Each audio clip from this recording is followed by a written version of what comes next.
two Thunderbolt Hellkites, along with a small Planeswalker suite of Ajani's Caller of the Pride, along with a Garruk Primal Hunter. And he's got some spells. He's got 3 Rancors, 3 Farseeks, 3 Celestial Charms, 2 Bonfire of the Damned, along with his lands. So just a kind of mid-rangey but aggressive deck that Andrew's playing. On our right, we have Jamie Tachiyama, who anyone with a Versus system background may recognize.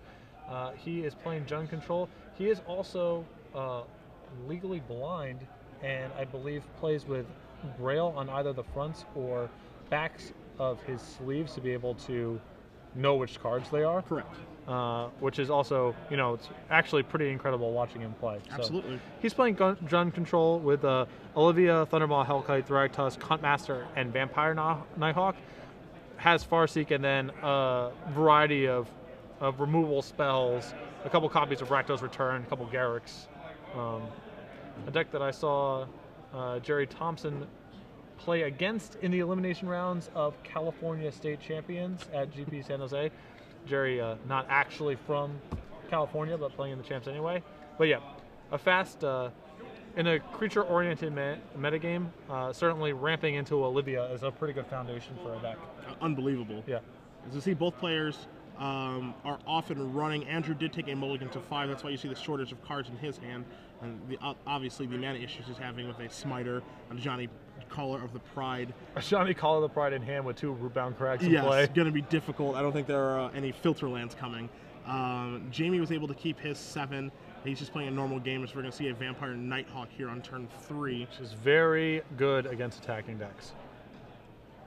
But Andrew, after mulliganing to 5, has just ripped a Temple Garden, which will allow him to cast his Loxodon Smiter. And there it is, Bonk with his hammer. Yep.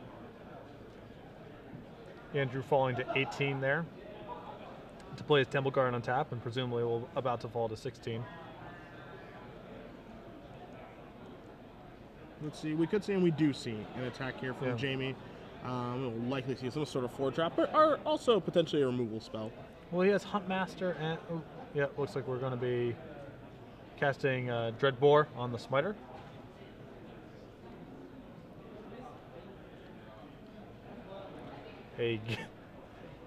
I'm sure his mana is fine, but it certainly seems on the greedy side this game, as he's just drawn and played Gavney Township, which allows him to cast his Huntmaster of the Fells. There is a Gavney Township. There's also a Kessig Wolf Run here as well, so he has a couple colorless lands. Sure.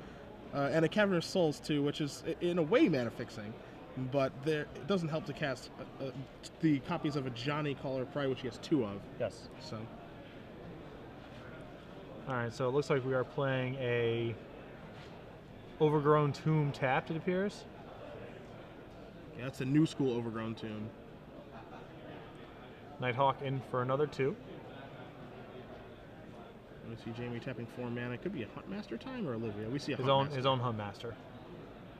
So the old Huntmaster Wars that we saw in block constructed green matchups has begun again here between Andrew and Jamie.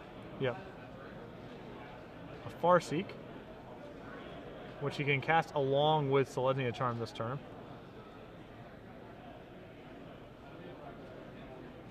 I know it does say 4-color aggro for Andrew's deck. He does have some black mana-producing lands in his deck. He has 2 Overgrown Tombs. He also has a Blood Crypt, and those are just in his sideboard. The black card in his sideboard is just 3 Slaughter games, so he's found that relatively important to be able to cast in sideboarded games. So Andrew just passed his turn without playing anything, allowing his Huntmaster to flip and shoot down the opposing Huntmaster.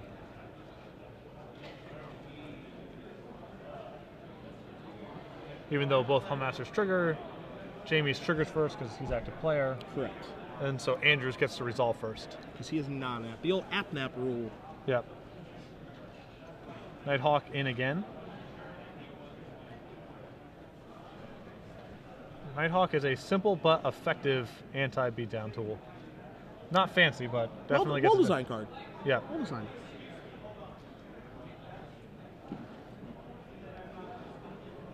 We see 5, it looks like 5 mana being tapped here. And Thragtusk.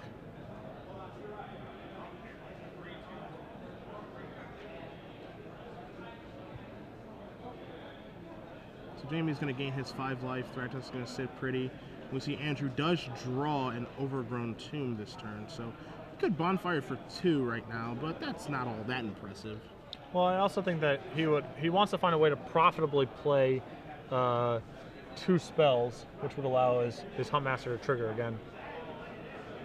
He can Farseek and Celestia Charm this turn, which is actually how he just sorted out his mana.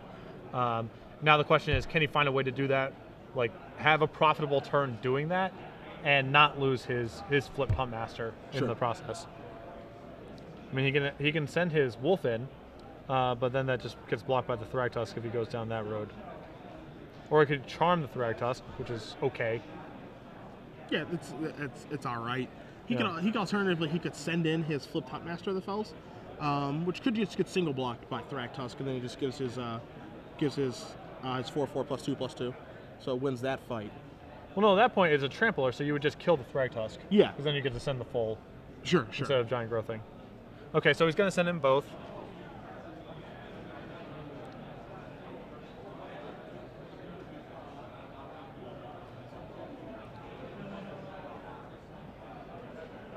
Looks like we have our blockers here. We're going to exile that bad boy. Yep.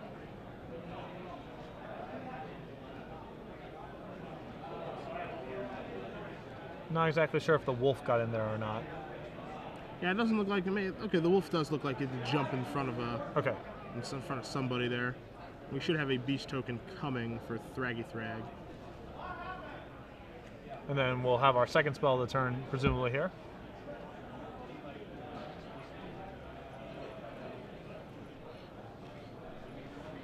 I assume we will be Farseeking for a second source of white mana, which will allow us to turn on to cast Ajani next turn.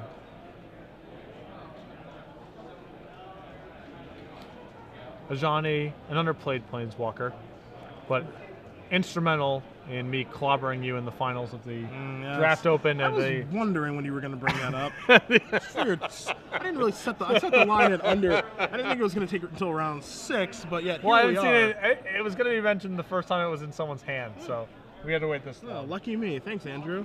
Appreciate it. Only way you could possibly beat me is drawing that card. Couldn't do it without you, Ajani. Yeah. Ajani actually won that draft open. Yeah, it was not you. It's not me. It's really not you. All right, so the Huntmaster's going to be turning back, gaining 2, and getting another wolf.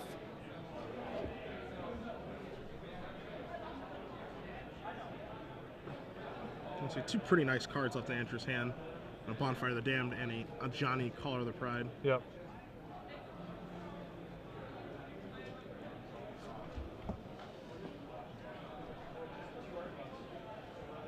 Now we're going to see a Bonfire of his own. Bonfire for 2, clearing out the Huntmaster and the Wolf token, and, hitting Andrew for 2 as well. Yeah, that certainly makes his Huntmaster Ajani Gavney Township setup look a lot worse. Yeah, he did have a plan. He was a schemer. He had plans. Look where that got him. Yeah. Although now he can play his Blood Crypt untapped and sweep the team up here. It leaves him with just Ajani in hand against 3 or 4 cards in Jamie's hand, but I don't see another play he really has. Yeah, got to do what you got to do, yep. Right? It's not pretty, but...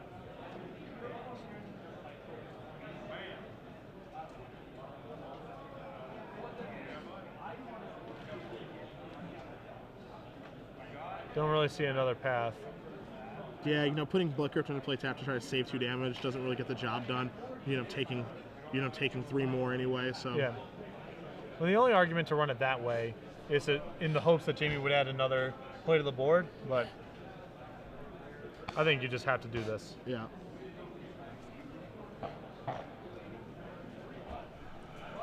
Knocking Jamie all the way down to 28. That Nighthawk did a lot of work. Nighthawk and Thragtusk in combination, doing a nice job. Jamie does draw his card first turn. As you said, he has a bunch of cards in his hand, so feeling pretty good position right now. Yeah, no shortage of... Oh, he passes. But no play, okay. If his hand's just removal, then Ajani can start doing some work. And one of the interesting things about Ajani, as we bring it up on the screen for you guys, is you can play it and there doesn't have to be a creature in play to give it +1. Yeah. Which is kind of a nifty thing about it. It is, yeah. The template on the +1 power is a little awkward, and that's to allow you basically to be able to +1 your Ojani on an empty board. Yeah. Kind of strange that you can do that, but it is a neat thing, and he can start working his way up towards the ultimate, which is put a bunch of cats into play. Unfortunately, right now it only looks to be 7, but it's better than 7's nothing. a lot. Yeah. So I don't know where you're from, where 7's not a lot of tutus to make or whatever, but.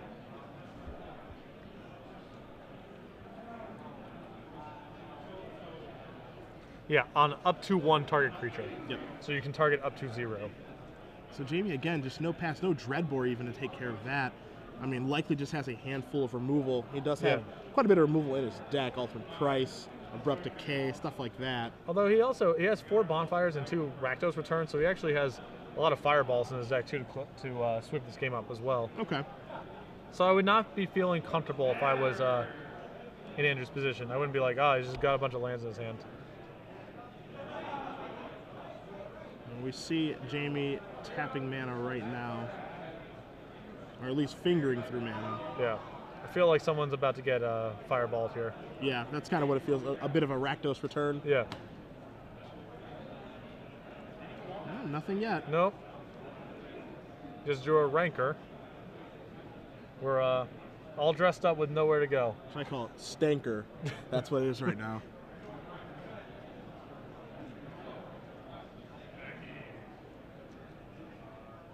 And he draws another card. 2, 3, 4, 5. Okay, so that's tapping 5. That's the magical number. I feel like a Thragtusk coming down. Yep. And Jamie has so much time here to find a next spell. Restoration Angel is a little something. Not a bad draw. I mean, Andrew has to consider main facing this, right? Yeah, well, he needs a Ajani and Gavany Township. Yeah. Actually makes it big enough to block the Thragtusk. Yeah, that's actually a pretty big deal. And it also gets to protect, Ajani as well. Yeah. So this is a... Assuming that somehow Jamie's hand is incapable of killing a creature, or Andrew. Yeah, which would be a huge surprise. I would be surprised. There's an ultimate. Okay. There's an ultimate price. I was going to say, I don't think he's flooding that badly. Yeah. It's decision time for Jamie. Does he want to attack Ajani or go I straight for the dome? I think you definitely just attack Johnny if you can't kill him, and presumably this does kill him. All right. Oh, wow, okay. Still don't have it, I guess. He pulled too many counters off that? One seems a little low. It was on 8. There we go. Yeah. Thragtusk is good, don't get me wrong. Yeah.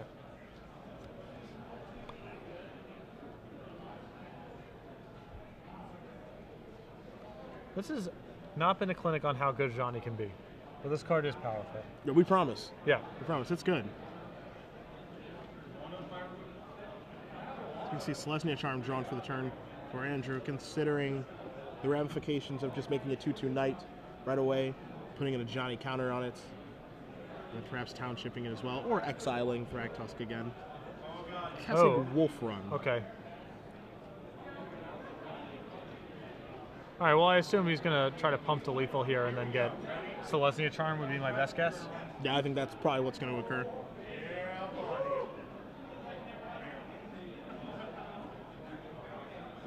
And Jamie will get a beast token here.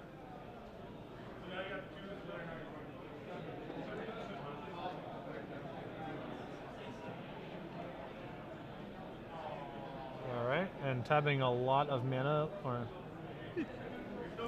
counting through his mana, trying to get an idea. Yep, just says go. And there we see a Temple Garden drawn for Andrew. He can attempt to bluff, but right now he is looking at dead on board due to a Kessig Wolf Run. And that is it. That is concession. So, Andrew, stumbled with his mana after his mulligan to 5. Never really got any action going. Had a lot of creature pumps and not enough creatures against Jamie's Bonfire and then additional spot removal. Yeah, put up a better fight than I thought he would. So, yeah.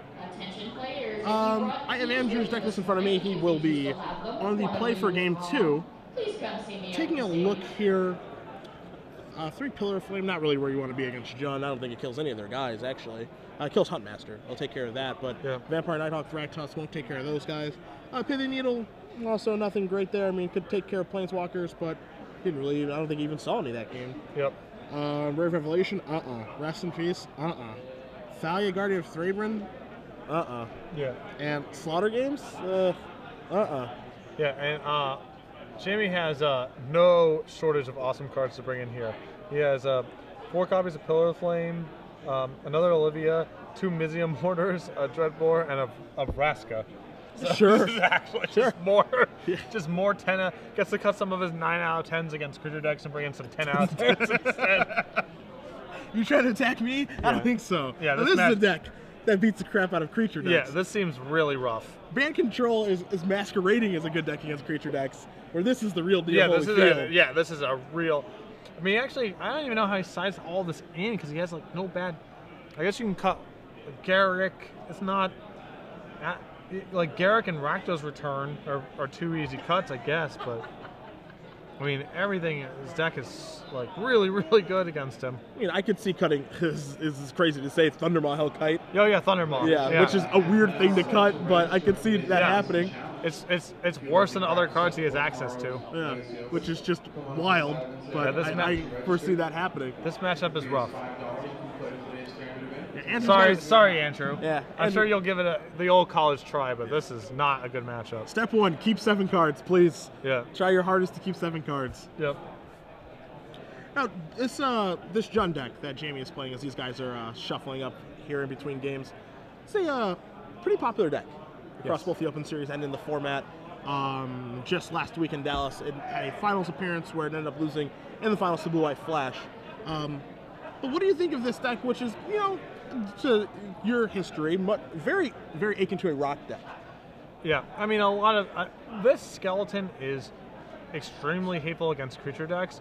I think if a deck like this went up against something like Prozac's control deck, it would be in a ton of trouble because there's just too many dead cards or low impact cards. Too easy to answer what's going on. The card advantage in this deck is all, like, whatever card advantage it has is just predicated on what the opponent's doing. A lot of his cards are worth multiple cards against certain opponents, like Bonfire of the Damned, Vampire, Nighthawk, Thragtusk, Huntmaster Fells. A lot of those cards are not really worth a card against other classes of opponents as well. So if you think that the metagame is just kind of in this creature-oriented place, a deck like this I think can be a very good choice. Sure. Just a pure blue-white Sphinx's Revelation, a bunch of counterspell deck, I think Jamie would struggle against that sort of build. I agree. Yeah, I agree. And what a lot of people have been doing with their Jund decks to try to help out against those particular strategies is they have Cavern of Souls. You know, I've seen varying numbers from 1 to 4 throughout the 75, some of the sideboard as well. Jamie's deck list has 3 Caverns, which is kind of a concession in Blue White Flash winning last week. Yeah. But again, it's a deck that doesn't really have... The thing about Blue White Flash, and this is something that's overlooked, and if you ask Adam Prozac, he'll definitely tell you this, Cavern of Souls is a very natural answer for people to go to try to beat Blue White Flash. The thing people need to understand about Blue White Flash is that the deck list only really has in between 8 to 10 counterspells. Yeah. You know, it's not a deck like you know, of the past where they play 16 to 20 counterspells, and if something slips through, then it's big trouble. You know, they play some permission, but they can get things off the board, or, you know, they have Snapcaster Mage, Restoration Angel, and Runechanter's Pike to be able to fight things that slip through the cracks. So Cavern is a nice way to go, but it's not just going to be something as simple as, oh, just give me some Cavern Souls, I'll be fine, and be able to take care of it. Yeah, and certainly, you know, Sphinx's Revelation plus Supreme Verdict does a lot to sweep up the type of things that Cavern of Souls is facilitating. So that's definitely one thing to keep in mind if you're going to try to be able to beat the Blue-White Flash deck moving forward. But it looks like both players, and thankfully for Andrew, are able to keep their 7 this game, so we're underway. Yep. Turn 1, Temple Garden, Avacyn's Pilgrim.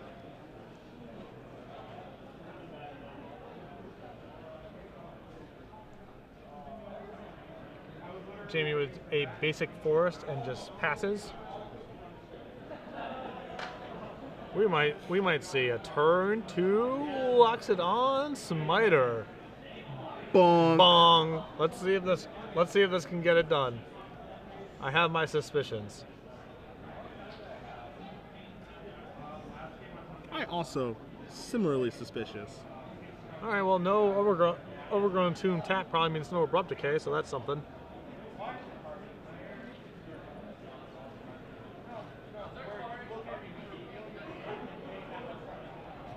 Andrew's got a Thundermaw Hellkite in his hand too. He might have the This is the perfect honest man's curve. This is the beatdowns. Yeah. Here, so we're gonna see. I think he's gonna play another absence flavor out there. I mean, I don't think there's any reason not to. All right, he's gonna hold off. Maybe the small hedge against Bonfire. Well, I guess.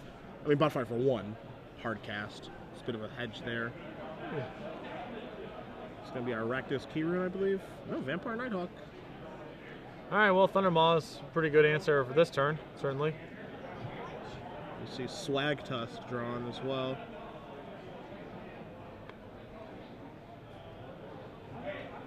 Now this turn, are you slamming down Thundermaw? Oh, he's not. Yeah, he's just casting Thragtusk. I think that you need to get your beats in while you can, because you definitely do not have the same type of long game that Jamie has. Yeah. I would have gotten my shot in there, I think.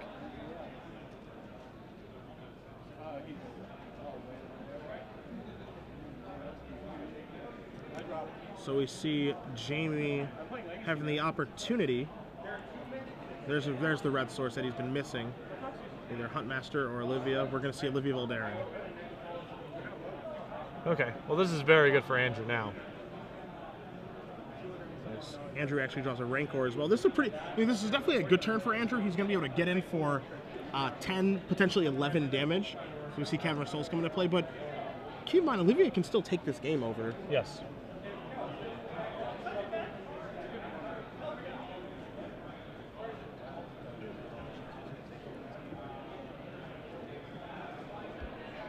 I mean, I don't see how we just don't cast Thundermaw Hellkite here. There has to be. Oh, I guess we're Rancoring as well. Yeah, this is going to be a Thundermaw plus Rancor turn. Thundermaw Hellkite wasn't quite big enough, so I decided to put Rancor in my deck. Yeah, is that the case? So this is an attack for 5/10. This is an attack for 12. Yep. It's going to put Jimmy down to 5. Meaning that Andrew has 2 lethal attackers. Yeah. So Jamie's going to have to draw some of that removal. He does have Ultimate Price. He has Dreadbore. Abrupt Decay is not going to save him. He definitely has some things that he can draw to, but he has to draw them. Yep. Thragtusk wouldn't be bad either.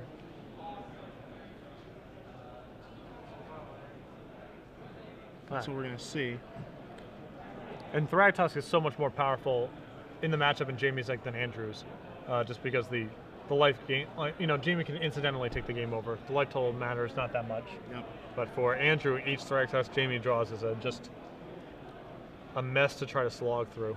It's a pretty interesting draw there from Andrew. Excuse me. He draws a Selesnya Charm, kind of trying to evaluate the board, see exactly what this can get done. Well, that's just lethal, right?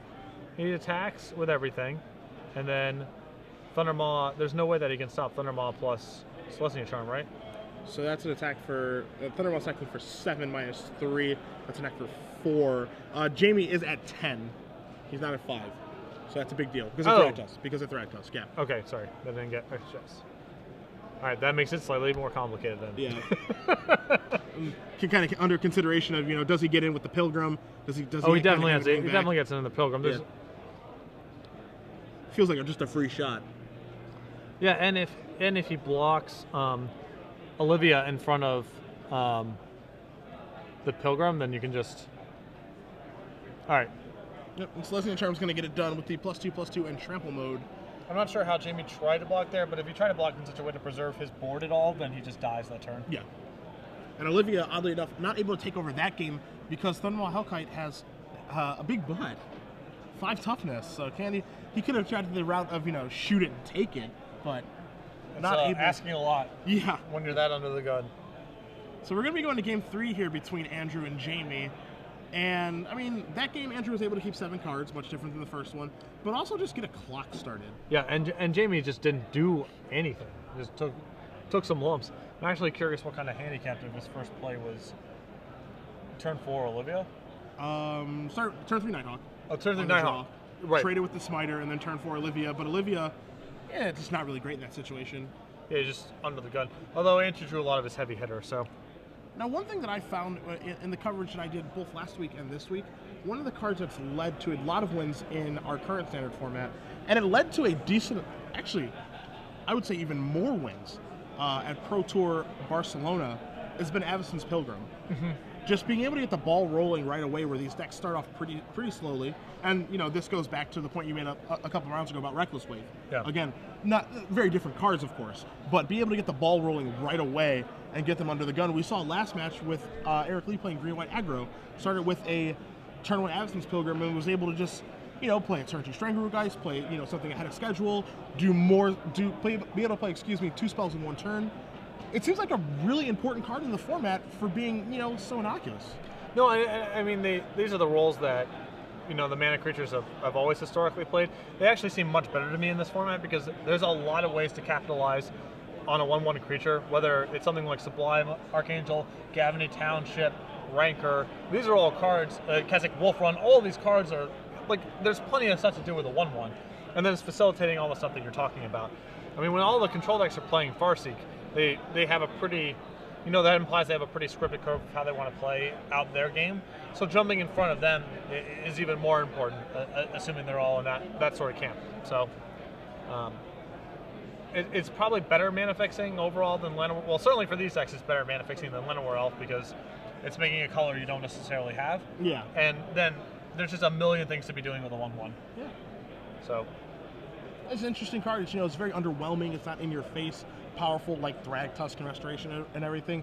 But every time you see one cast on turn 1, the opponent is immediately either on the back foot or the initiative's been taken away from them, and then things start happening ahead of schedule for the person with the Pilgrim, and then it's been leading to a lot of wins. Did Andrew just go into his sideboard for a couple copies of Python Needle? I think that's what I just saw. I didn't get a good look if he was reaching for Python Needle. I'm wondering why he would reach for it. I guess Olivia Voldarian is a big tip-off.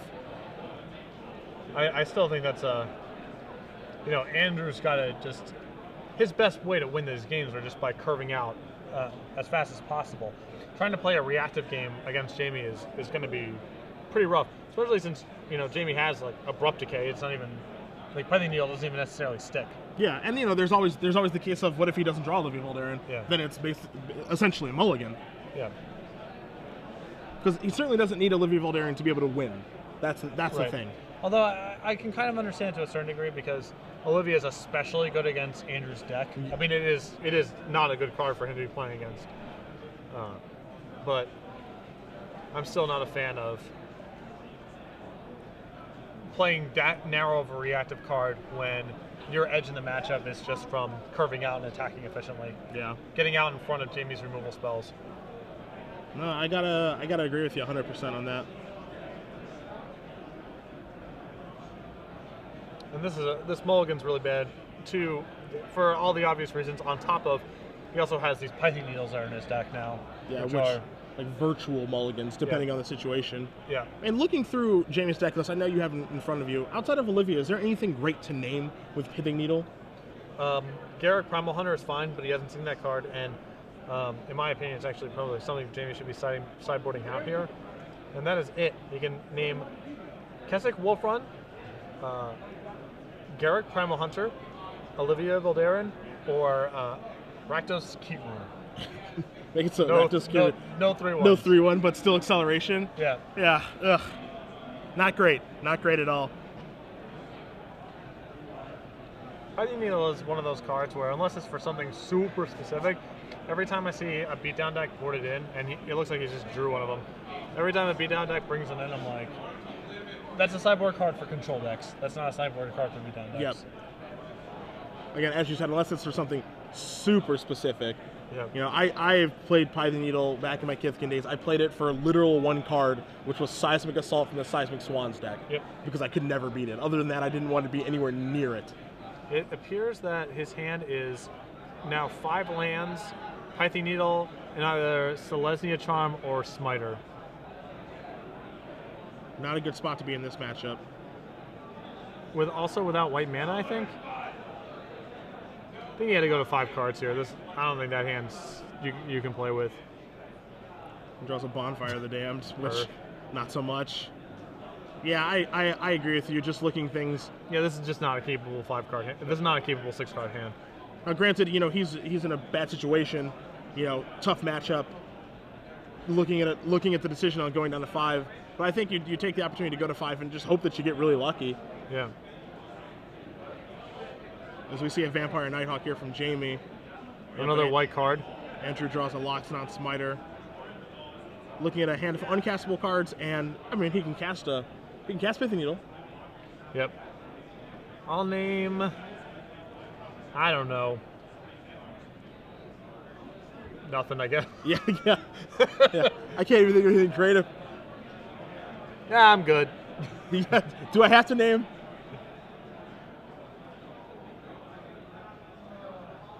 So we're gonna see. I understand being gun shy to a certain point because, Andrew mulliganed to 5 game 1 and got crushed, but that hand needs so many running draws to be decent that I just don't. Ooh, Slaughter Games.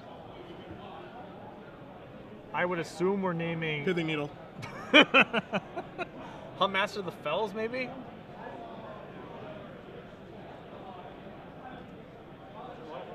Not sure what we named. I guess we'll find out in a moment. In just a second, we shall. I didn't name. Okay, Thundermaw Hellkite.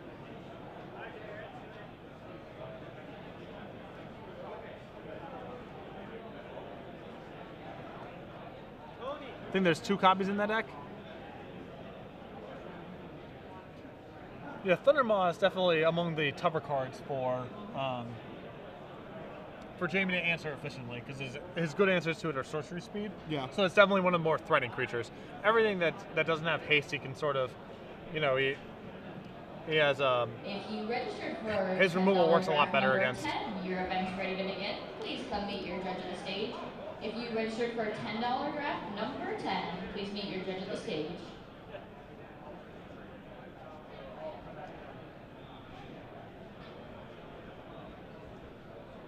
Also thinning Andrew's deck out, so putting more Pithing Needles in there to potentially be drawn.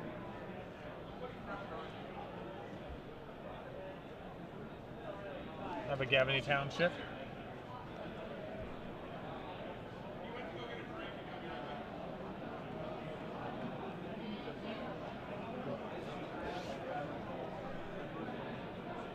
Vampire Nighthawk in for 2. And just that. Just so there you go. No Olivia, nothing too Ooh, a double dangerous. white spell. Is that good? No? Yeah, just a tough man. It's interesting. Andrew's deck could very easily be Naya. He's going for this splash just for Slaughter Games on the sideboard. And while Slaughter Games is a pretty good card, as he just draw a Thragtusk, Daugherty Township with no white right now, I don't know if Slaughter Games is worth extending your mana base for. Yeah. It very much depends. There's some matches where that card's awesome, obviously, but you can't help but wonder with him with an overgrown Tomb in play and a bunch of white cards in his hand, if this is just not the amount of power that he's getting out of Slaughter Games is just not worth it. As we see an Ultimate Price take care of the front end of Thragtusk, Beast token incoming. And also, as good as those colorless lands are, as he does have a Kessid Wolfront and Daugherty Township in play, again, there are opportunity costs associated to playing those cards. Yeah, especially if your deck's 4 colors. Your draft is waiting for you. We see Nighthawk coming across again. We're going to have some mana tapped here. We're going to see Dreadbore take care of the other half. Just leads me to believe that Jamie has plenty of removal in his hand, doesn't really mind anything. Yeah, I feel like if I'm in Jamie's position, I'm happy to just take that shot. Vampire Nighthawk and pushing your light total up and under no significant pressure. It also just sets up better bonfires down the road. I agree. I think pulling the trigger on the Dreadbore is a little bit hasty. We can't really see the contents of his hands very well, but Vampire Nighthawk is basically making that Beast token a 1/1. Yeah. Or a 1/3.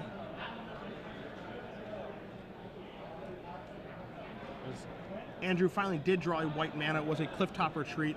So Loxodon Smiter is in play. Gonna try to make a game of it here. Yep.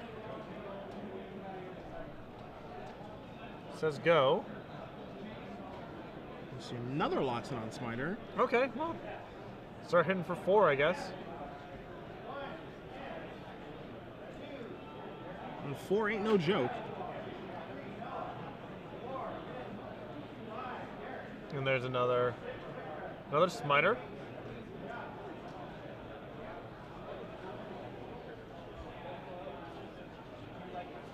It's a pretty good clock right now. Yeah. I mean, he's Vampire Nighthawk. One of the things it does not do is it doesn't really beat down all that well. He's only a 2-power guy. It does take a lot of hits to get the game over with. Yeah, it's definitely a slow clock. I just can't. I'm just like struggling to figure out what could be in Jamie's hand. Not casting anything and setting up a bonfire here.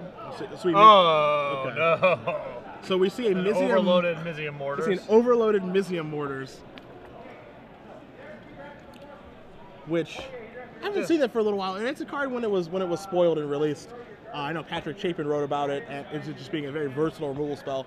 Haven't seen a ton of it, but it sure did look good there. Oh yeah. The overload cost there is 3 red, deals 4 damage to every creature instead of just the singleton one. Yeah, there's a lot of control decks that won't necessarily be in the market for Bonfire because they don't want their mana constrained that way. And Mizium Mortar is also much more efficient at sweeping up the board, assuming that it's in your hand the whole time. Yeah. And it's also something that if you draw in your opening hand, you can just play it as Dreadbore on most early plays. As opposed to Bonfire, when it's in your opening hand, it just doesn't do anything. No, there still is that bonfire over there in Andrew's hand. He's thinking, am I going to pull the trigger? Use this bonfire just to take care of a Nighthawk? I mean, he's going to cast nothing. His alternative is cast nothing instead.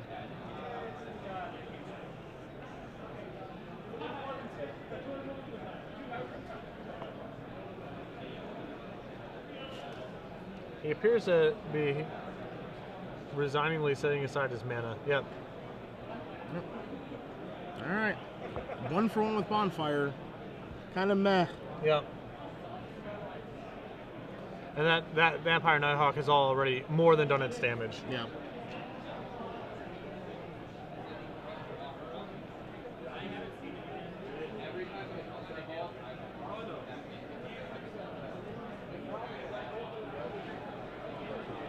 So we're going to see Olivia Voldaren now. All right, well, Pithing Needle, it's time to shine. Drew a Thragtusk, sure. As well. All right. Okay. All right. Can't ask for too much more. Olivia Voldaren on the screen for you guys, being hit with a Pithing Needle. Still a 3/3 that can attack, but a lot of that text that's on there has just been eliminated. Yeah. Now there's simply a Rock of Carriage. That's old school. Can we bring that on the screen? Is that Rock of Carriage? Yeah. Yeah, we'll see if we can find that. Check Alpha. Yeah.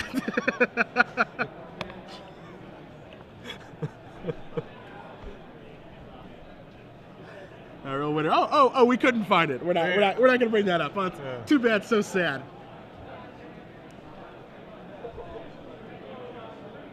I assume we're just casting our Thragtusk here. Yeah, I think it is gain 5 lifetime. Gonna bring Andrew up to 18.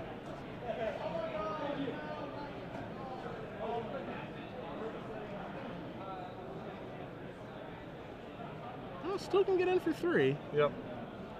So it's going to push Andrew back down to 15 now. Yeah, 18 to 15. Farseek.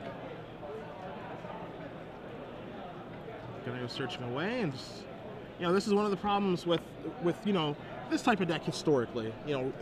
People deemed it the rock in the past. Just you have to draw the right half of your deck. There's no manipulation. There's no card drawing. Yep. Jamie could play in some versions of the deck do choose to play Underworld Connections, be able to draw cards. But some people opt, as Jamie has, for just more removal spells and more creatures. But you only get to draw 1 card a turn, so you need to draw the right cards in the right order for this deck to be successful. Yes. Right now we see him having a bit of difficulty. I mean, he's still ahead on life. Debatable if he's ahead on board at this point. Yeah, a lot of your ways of pushing ahead are your sweepers. That's how you actually generate enough card advantage to do anything. And was that a Restoration Angel? That was a Restoration Angel. That's a very, very good draw. Take care of your prize paperwork ahead of time. Undefeated players in this round. As we see Thragtusk come across now, knocking Jamie down to 20. Restoration Angels can really change the dynamic of this game. Yeah, I mean, again, he's got a He would ideally like to be a little bit conservative about this to avoid Mizzy Mortars or Bonfire blowing him out too badly, but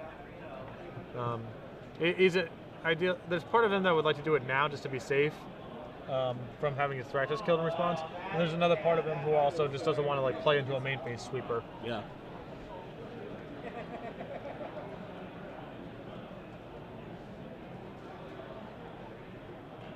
All right, so in comes Olivia. I assume we're just gonna Restoration Angel here now. Yeah, I think you got to jump on in there. Yeah, okay. Okay. We see Restoration Angel interacting with Thratusk because only she knows how. Okay, so that's gonna happen.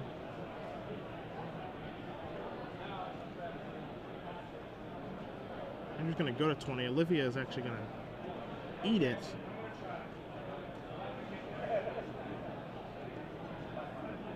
Andrew's actually, for how this game is going, as we see Huntmaster of the Fells, he's actually sitting pretty well. Yeah, I mean, it's actually it is fairly surprising. Again, I just have a difficult time thinking about what could be in Jamie's hand.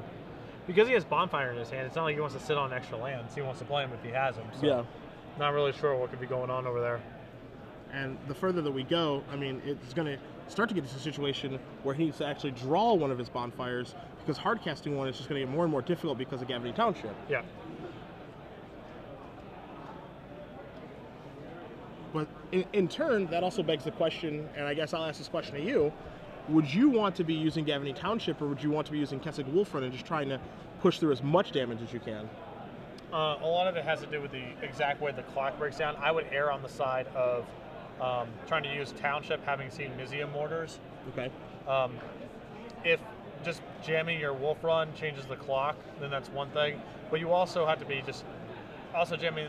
The Wolf Run comes with the risk of him having instant speed removal in his hand, whereas Township's a hedge against that. So okay. I would err on the side of just using the Township. Okay. As we see a Rancor be put on to Andrew's Thragtusk, and Andrew's coming across with a 7/3, a Beast Token, and a Restoration Angel, and threatening both Township and Kessig Wolfrun. Open player Nikhil Shamwani. Nikhil Shamwani, please report to the scorekeeper. So I think Jamie's just asking for confirmation on what lands he has and how much mana available before he blocks.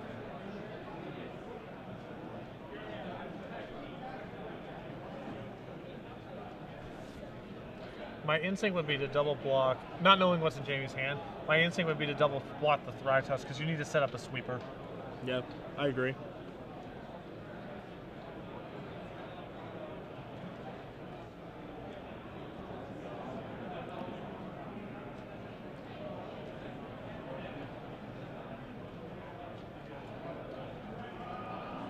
Just double up on the Thragtusk. Yeah, and I think he just announced double block Thragtusk.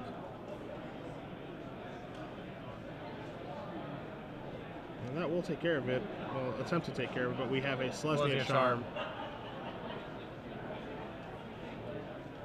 So plan foiled. Open player Alex Loret de Mola. Alex Loret de Mola, please report. And now we're to going the to use our scorekeeper leftover station. mana to Wolf Run for 2. So making the most out of his turn. Yep. Getting so as much damage in as he 5, can. 8.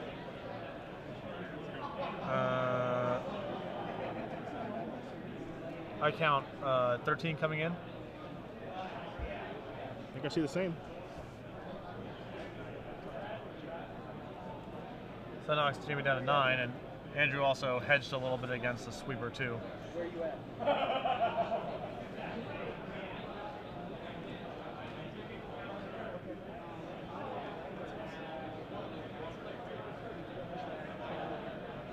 That was not Bonfire. Which means Jamie is probably just dead to Wolf Run plus. I guess he can still Mortars. Yeah, Mortars would clean up everything. Leave him with a Beast Token. There's the Mortars. Mortars. Beast Pretty Token comes in. Rancor goes back. Can't quite tell if it's enough. Especially if Andrew draws another white 5. source. No, well, I think Wolf Run might just be lethal. Yeah, Ranker plus Wolf Run kills him. Okay. Okay, Jamie yeah, knows yeah, that. Okay. Jamie knows, yep. Got it. So Andrew, on the strength of back-to-back Thragtusk Restoration Angel draws, able to muster enough power to get through Jamie's Jund control deck 2 games to 1 there in the 3rd game. Yeah, a few favorable draws there. Had to keep a fairly mediocre hand, and that, I mean, drew out of it very well considering the starting 6 that he kept. Yes. So